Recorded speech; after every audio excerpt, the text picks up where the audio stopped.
תפסיקו לפרסם רק פה את התוכן שלכם. אתם זורקים לפח 90% מהפוטנציאל של השיווק שלכם.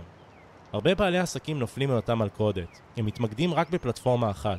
הם מעלים סרטונים רק לטיק טוק, או רק לאינסטגרם, או רק לפייסבוק. ומה קורה? הם תלויים לחלוטין באלגוריתם של אותה הרשת. אבל תקשיבו לזה.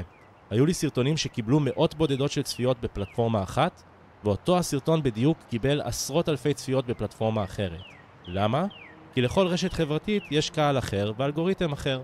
תחשבו על זה. אתם משקיעים זמן ואנרגיה בליצור תוכן, אז למה לתת לו הזדמנות אחת בלבד להצליח? הלקוחות שלכם מפוזרים על פני כמה פלטפורמות. חלקם גוללים בטיק טוק, אחרים צופים ברילס, ויש כאלה שמעדיפים תוכן בלינקדאין או יוטיוב. אם אתם לא שם, אתם לא קיימים עבורם. אז איך עושים את זה חכם? באמצעות אוטומציה. אתם לא צריכים לעבוד פי 3 או 4 ולפרסם ידנית בכל רשת. אתם פשוט צריכים מערכת שתפיץ את התוכן שלכם אוטומטית לכל הפלטפורמות, עם התאמות לכל אחת מהן. הכותרת, התזמון והפורמט הנכון. אל תיתנו לכל התוכן שלכם להיקבר ברשת אחת. תפיצו אותו חכם ותנו לו את החשיפה שמגיעה לו.